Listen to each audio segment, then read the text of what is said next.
Hey everyone, welcome to Plants and Politics. This is going to be kind of a long show. I hope you'll stick around because there's really important information. So, Los Angeles is the largest city to roll out a monthly and somewhat universal basic income for residents.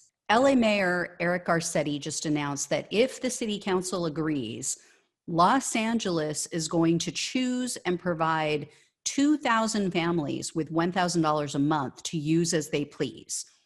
Now, similar pilot programs were launched in Northern California cities, including Stockton, Oakland, and San Francisco.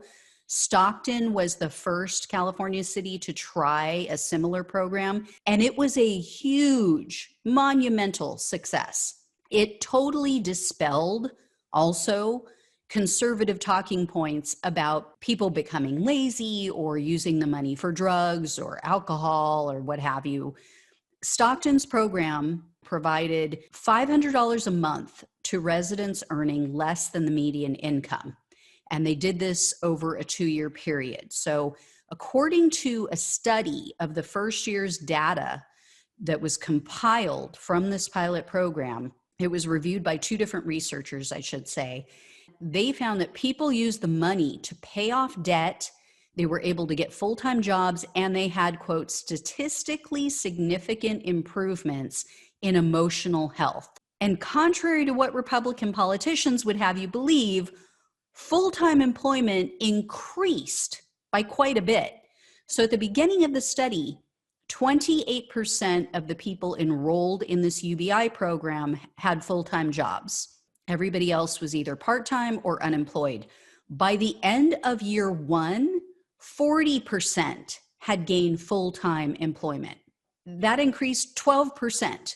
Over the same period of time, they had a control group of people that they also were tracking who were not receiving the $500 UBI every month, and they experienced only a 5% increase in full-time employment.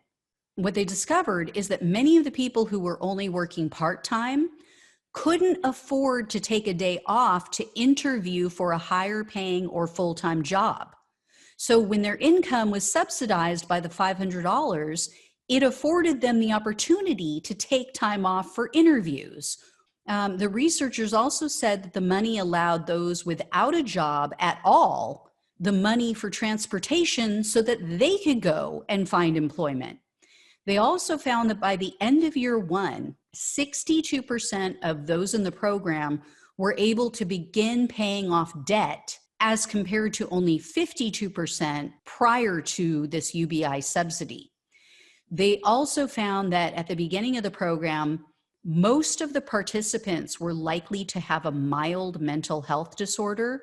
By the end of the first year, the majority were categorized as, quote, likely mental wellness.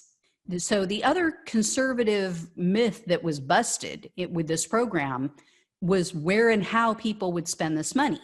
Republican lawmakers love to push this welfare queen narrative, and they talk about how they spend money on drugs and alcohol, but the data shows the complete opposite. It shows that that's completely false. The recipients received their $500 on a preloaded debit card each month, so they were able to track their expenditures. The researchers found that food was the largest expenditure every month, with 40% of the money allocated to that category. That was followed by 25% being spent on sales and merchandise. Now, that category included purchases made at stores like Walmart and Target. So it's possible that even some of that was also used to purchase food because those stores do sell food. The next highest expenditure was for utility payments and then auto repair and other similar services. In fact, on average, less than 1% of the $500 a month was spent on tobacco and or alcohol each month. Now, the report on the data collected in the second year of this program won't be released until next year. So I'm really excited to see how their lives may have improved even further. So I have a few thoughts because people always want to talk about the price tag of these programs. Now, this one in Stockton was paid for through a nonprofit, and it was funded by private individuals. But what people don't ever take into consideration is what we, as a society, as a whole, economically, what we gain as a result of something like UBI. What people don't ever take into consideration is that there are many improvements that offset the cost. And so much so that it could, over the long term, end up being a wash, or it may actually create more money coming into the system. Here's just one example. Sometimes, when I've spoken at events or when I'm talking to people, if I've talked to a client, they might sometimes tell me, I can't afford to buy organic food, or I can't afford to eat a plant-based diet. I mean, first of all, a true whole food plant-based diet costs less. That's just a matter of fact. The most expensive items in the store are going to be meat. But, I get it when some people say, oh, I can't buy organic. I have to buy traditional produce. What I always explain to people is that they're either going to pay at the grocery store, or they're going to pay at the doctor's office, at the hospital, and at the pharmacy. And they're going to pay with a loss of work, or a loss of mobility, or a shorter lifespan, or daily pain and suffering that's going to affect their lives. But I get it. There are some people who truly can't afford to purchase healthy food, much like these people who were in this program. And when they go and they see that you can get a couple McDonald's hamburgers for $1, and that's because we all, as taxpayers, are subsidizing the meat and dairy industry with our tax dollars. So people who can't afford it are going to make that choice, right? They're going to say, I can't afford anything else. $1, and I feel, full, and I had dinner, that's what I'm going to do. That's all I can afford. But if they have more money, they can make better food choices. They can afford to buy different foods that won't make them sick, that won't make them obese, that won't cause diabetes and heart disease and all of these other illnesses. And all of this doesn't even take into consideration how financial stress leads to a multitude of health issues and early death. I can't go into every detail because it would take me a week to explain every connection that stress has with illness and disease. But suffice to say, financial stress, number one, leads to stress eating. It causes you to crave fat and sugar. It causes you to not be able to sleep at night, and therefore you then crave fat and sugar even more. It leads to a number of health issues and weight gain. And stress of any kind leads to an increase in your cortisol levels, which leads to weight gain. It leads to obesity, hormone imbalance, sleep disorders, diabetes, heart disease, cancer, autoimmune disease, you name it.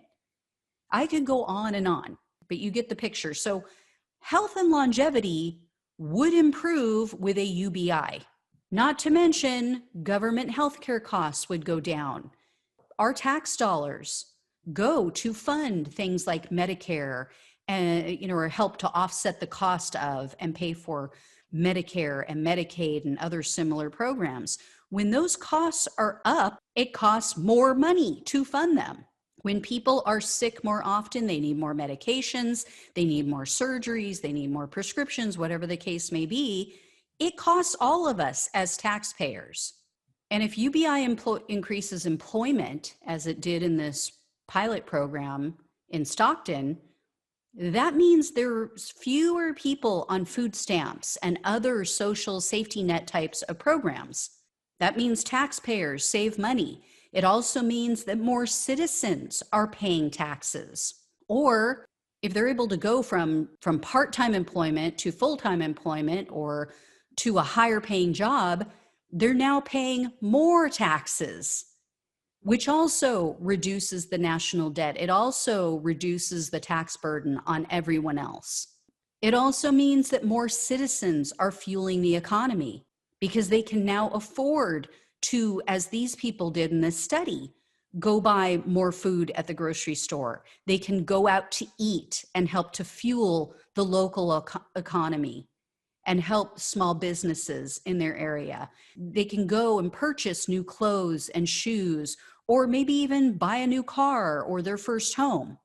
That means job growth for everyone.